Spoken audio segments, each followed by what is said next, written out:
of money. Mm-hmm. A pack of hot dogs is $1.25.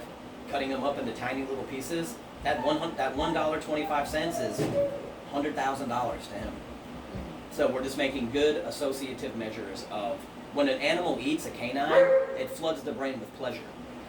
If this is a $100 bill, so is this. This is the same value to him. But if I give him this, he's and I got to get another one. I can give him this, and he swallows it, and it's the same amount of pleasure as this. So I can create many moments of pleasure. So look at it that way. When you give him that treat, you're flooding his brain with pleasure. Mm-hmm. When you tell him good boy and you pet him, you're flooding his brain with pleasure. We get addicted to pleasure. That's what happens with a chemical substance. Mm-hmm. Someone sticks a heroin needle in. The heroin provides a flood of pleasure to the neural receptors, and people are chasing that. Mm-hmm. We're doing the same thing with this little tiny piece of food. And with multiple tiny pieces, I can do multiple pleasurable moments. One at a time, good, pleasurable moment. Good, steak, pleasurable moment. So that's the associative measure. We're flooding the brain with pleasure. That makes him say, man, being on this cot that's his heroin rush. That's all it is. And they like to be on it. And this is the only spot it happens, nowhere else. So yeah, when he's at home, it's very simple. On the cot, in the crate, as many short walks as you want to do a day. Don't get excited and say, let's go for a 100-foot walk. It's not about that. Don't think like a human. Don't think about in terms of distance and duration. You want a lot of reps. So if you've got a 30-minute break in your schedule, and you got 30 minutes to train them, 1 minute walk up and down the driveway or at the top of the street, back in the cot for 1 to 2 minutes, that's one experience. Go back out a minute later and do it again, that's two. And that 30 minutes, you'll get 15 experiences. If you leave the house and go on one 30-minute walk and come back in, that's one experience. Leaving the house and coming back in, no matter how long it was, in his brain is one experience. What about, I know Hannah will probably want to take him to the dog park. No, not at all. Worse, that's dog fight club. Okay. Yeah. What's the benefit? That's like you guys going out. Dog park, in a human analogy, is you say, Dawn, sweetheart, I'm going to take you out for dinner and drinks tonight. You sit her, Dawn puts her nice outfit on, you look nice and sharp in your clothes. You sit Dawn at the bar, and you go stand at the door and tell every guy to go interact. Hey, go sit down next to my wife. Run your fingers through her hair. Run your hands over her body. Buy her a drink. Dance with her. And then she gets excited and is dancing with another guy, and she puts her hand around him and, hey, what are you doing? You were begging her. You were begging everybody to play with her. When you bring your dog to a dog park, you're saying every other strange dog, have fun with them, not me. And you don't know those other dogs. So no dog parks. No, he's going to learn behaviors from those dogs. And people say, oh, well, he loves to run around and have fun. Sure. And it's also 25 pack mentality oriented animals. And if you think like a canine, what are they saying? Who's in charge? Who's in charge? Mm-hmm. It takes 1 second for another dog that he's running faster than to say, oh, well, you can run faster? I'll bite you and stop it. And then you say, oh, that other dog. No, that's what dogs do when you put them in a confined space. Mm-hmm. They're vying for leadership roles. Does it always happen? No, but it takes 1 second. Another analogy is you send your kids off to a friend's house and they're playing with Ouija boards and smoking cigarettes. They're going to learn how to do that from those kids. And then you catch your kids smoking a cigarette, looking at dirty magazines. Where'd you learn this? They learned it from their friends. So he's running around in dogs. He's allowed in the dog park to jump and get excited when he sees random dogs. Mm-hmm. So when you're walking down the street and he sees a random dog, oh, I know what I'm supposed to do. Get excited.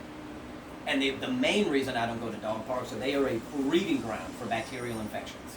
Go to any vet and ask them how many dogs they've treated that got sick at a dog park. The community water board. I don't know if these other dogs are sick or not. Maybe their owners don't even know they're sick. He goes up and there's a dog that's got worms.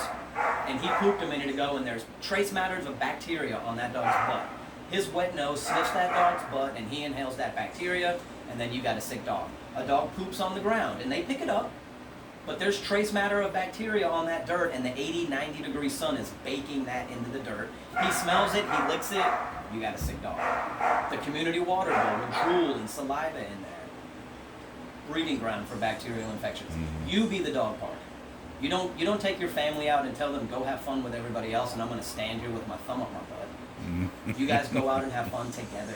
Dog parks are the worst. It's a good idea on paper in a human sense. It's not good for them. Gotcha. Yeah. Okay. If she wants to have fun with her dog, tell her, why do you need to bring him to a dog park? He wants to have fun with you, not other dogs. Is he playful? Is he friendly? Sure. Can he play with other dogs? Yes, dogs that are going to be in his life. If you guys go out, who do you hang out with? People you are familiar with. You don't just grab a random person and say, come sit with me. You call your friends that you know and you trust. Why do you hang out with them? Because you know what kind of people they are.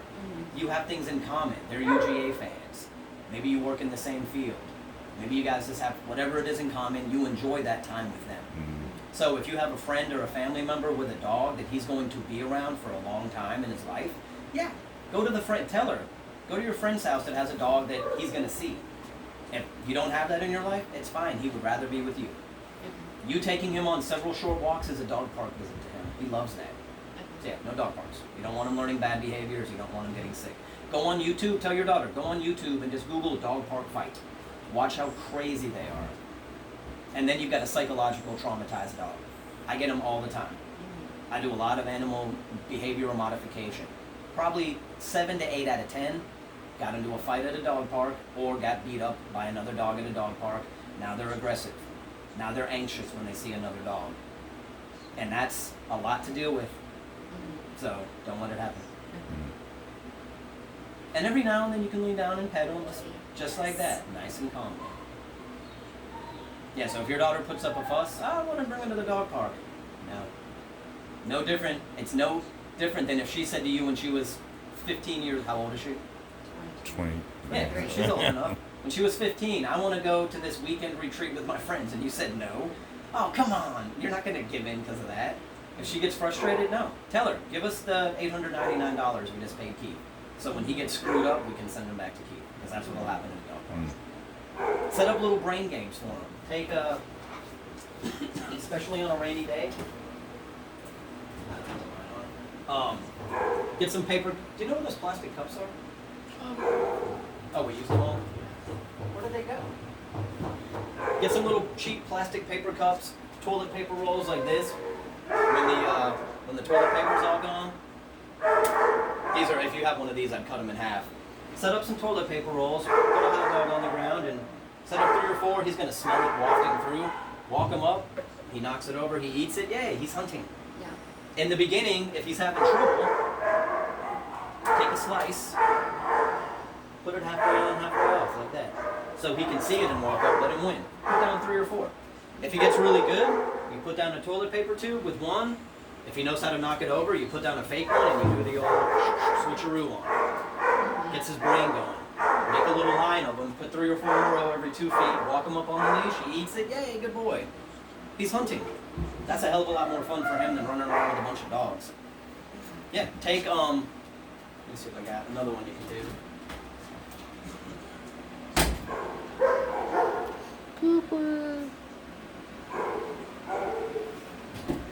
I would use like a smaller hand towel, not one like, you know the kind you hang on your oven door? The ones that are about this big. Take a couple of slices of hot dog. Roll it up real loose. Let him smell it. Make sure he gets a little over for it.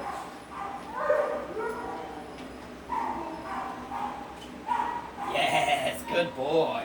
Help him out a little bit. Yes, good boy. See, I'm getting super excited. I want him to know, hell yeah, that's awesome. Good boy. Good. And we'll do it again.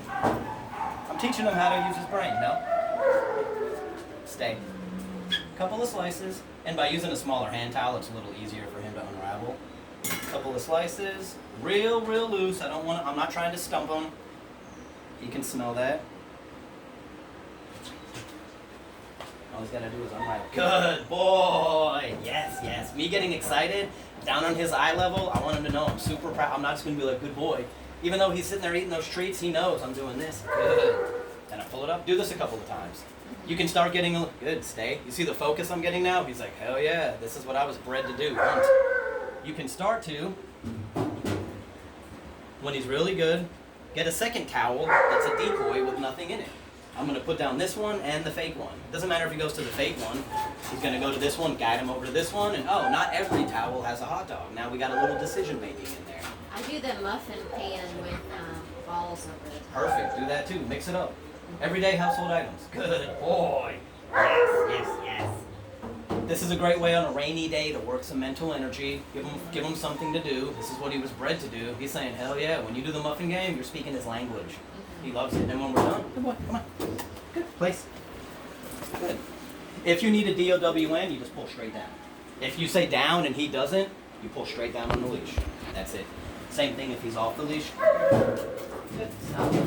If I need a DOWN, I can just put my foot on it. See how I'm pulling it down? And I release when he goes down, just like that.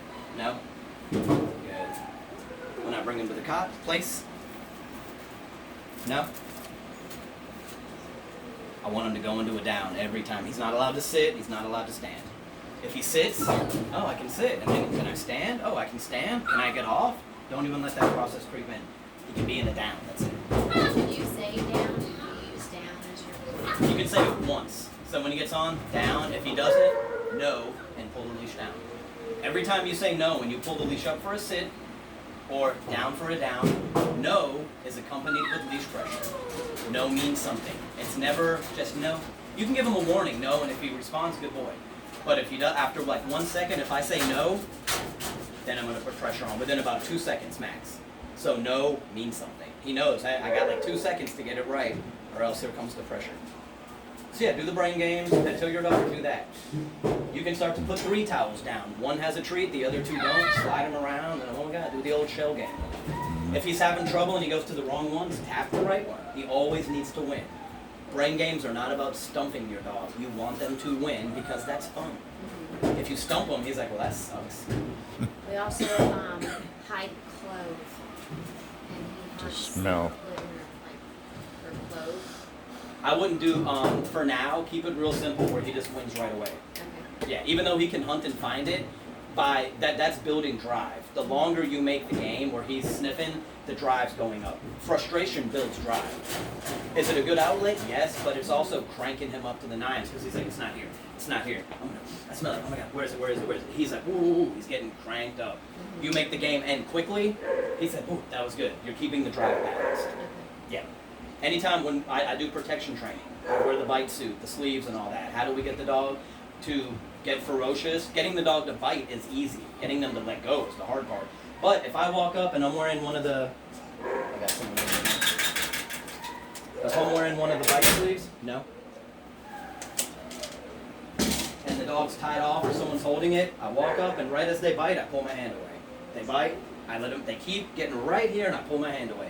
When I do finally let them get it, they're latching on and they're not letting go because I frustrated the hell out of them by teasing them. Then they're gonna grip and we want that big, firm, hard bite. So same thing, when he's running around hunting and he can't find it right away, he's, I'm gonna get it, I'm gonna get it, I'm gonna get it.